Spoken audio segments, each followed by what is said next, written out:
আসসালামু আলাইকুম। যত পারো ব্যথা দাও তবুও ভালোবাসি তোমাকে গল্পের 14 নম্বর পর্ব। চলুন তাহলে গল্প শুরু করা যাক। আজ হাই সাহেবের বাড়িতে বিবাহের লোকজন আসবে তার বড় মেয়েকে দেখতে, তাই তিনি আশেপাশের লোকজনকে থাকতে বলেছেন। তার একান্ত ইচ্ছে ছিল মেয়েকে অনার্স শেষ করে মাস্টার্স পড়ানো, কিন্তু তার হলো না।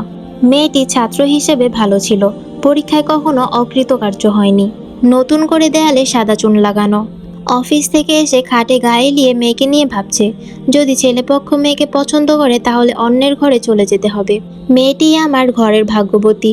প্রতিদিন আমাকে চা পেপার দিয়ে বলতো, বাবা জানো আজ খবরের কাগজে কি লেখা আছে? সেই মেয়ে আজ। বেবি বেগম বারান্দায় বসে কাঁচা সবজি কাটছে আর কথা বলতে থাকে, এই জোসনা, সবজিগুলো বেচে ফ্রিজ থেকে ইলিশ মাছ পানিতে ভিজিয়ে রাখ, আমি আসছি। রুমে ঢুকে স্বামীর মুখের দিকে চেয়ে মিষ্টি মাখানো সুরে বলল, কি ব্যাপার, তোমাকে আজ অন্যরকম লাগছে? কি নিয়ে ভাবছো? আমাকে খুলে বলো। শুনো, মেয়েকে আজ না হয় কাল বিয়ে দিতে হবে, তাই বলে এভাবে চিন্তা করতে হবে? শিকদার সাহেব আর আলম সাহেবকে বলেছো? হ্যাঁ বলেছি, বিকেলে নাজুকে দেখতে আসবে। যদি বরপক্ষের পছন্দ হয়ে যায়? কি আর হবে। এখন বলো, ছেলের বাবার অবস্থা কেমন? ছেলে কি পাস, এখন কি করে? ছেলের বাবা বড় ব্যবসায়ী, বিদেশের সাথে তার পার্টনারশিপ। তার ঢাকা গুলশানে 2টি বাড়ি আছে, 4টি দোকান, 2 মেয়ে 1 ছেলে। MA পাশ করার পর লন্ডনে চলে যায়, বিয়ের জন্য দেশে এসেছে। বিয়েটা তাহলে ভালো হবে, আমার মেয়ে লন্ডনে থাকতে পারবে, আর ছেলেও MA পাশ, সুন্দর মানাবে। ভালো তো হবে। ইচ্ছে ছিল মেয়েকে অনার্স শেষ করে মাস্টার্সে পা রেখে বিয়ে দিব, কিন্তু তা আর হলো না। তুমি শুধু শুধু বাজে চিন্তা করছো। তোমার মেয়ে বিয়ের পরেও পড়ালেখা করতে পারবে। আমি তোমার সংসারে এসে লেখাপড়া করিনি, তাই হবে। সাজু এসেছে, আমি চাই। কিরে মা, কিসের জন্য ডাকছিস? সাজু মায়ের আঁচল ধরে বলল, মা আমি না সাপ্তাহিক পরীক্ষায় পাশ করেছি। আপু কোথায়? রুমে হয়তো আছে। ঠিক আছে মা, আমি। শুনে যা, বলো আজ নাজুকে বরপক্ষ দেখতে আসবে, ওকে বলবি কোথাও যাতে না যায়। মায়ের মুখে কথা থাকতে নাজু রুমে প্রবেশ করে হাসি দিয়ে বলল, কিরে সাজু, কখন কলেজ থেকে আসলি? এই মাত্র এসেছি, এসে তোমার খোঁজ করলাম, আর অমনি তুমি চলে আসলে। জানো আপু, আমি না ক্লাস পরীক্ষায় প্রথম হয়েছি। নাম্বার কত? বেশি পাইনি, 60 পেয়েছি। চলো আপু, তোমার রুমে গিয়ে গল্প করি। হাই সাহেব সাদা শার্ট পরে বাহিরে বের হবেন।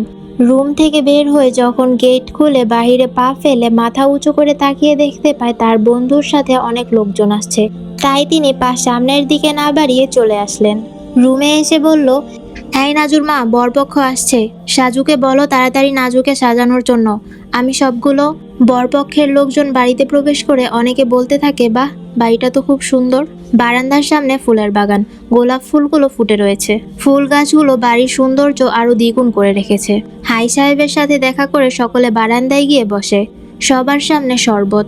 শরবতের পর্ব শেষ হওয়ার পর বরের নানা ভাই বলল, কোথায়, নিয়ে আসুন। ঠিক আছে, নিয়ে আসছি। কি ব্যাপার, জামাল সাহেব এখনো নিয়ে আসছে না? আরে ভাই, একটু ধৈর্য ধরুন, এখনই নিয়ে আসবে।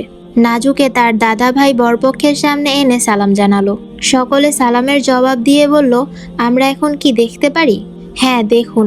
নাজুর মুখের সামনের কাপড় উঠিয়ে ধরলো। সবাই পলকহীনভাবে তাকিয়ে দেখছে। ছেলের কাকা একটু কাছে গিয়ে বলল, চোখ খোলো মা। নাজু লজ্জায় চোখের পাতা ধীরে ধীরে খুলল। বলো মা, তোমার নাম কি? মাহমুদা আক্তার নাজু। কিসে পড়ছো? রসায়ন বিজ্ঞানে অনার্স। কোথায়? ঢাকা বিশ্ববিদ্যালয়।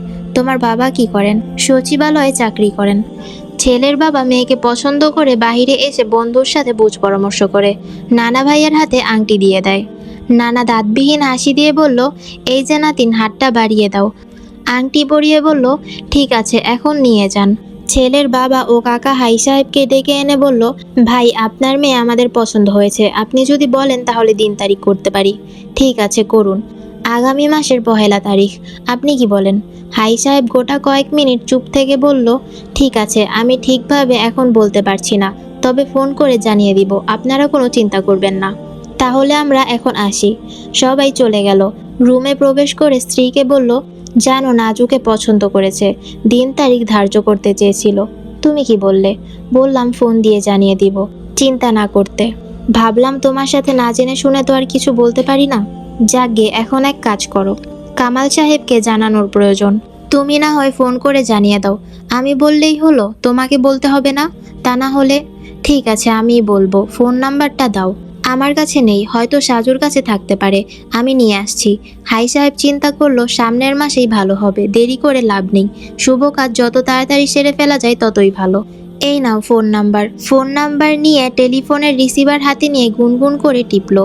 অনেকক্ষণ ধরে লাইন না পেয়ে বলল, কি ব্যাপার, রিং হচ্ছে কিন্তু ফোন উঠাচ্ছে না, হয়তো বিজি।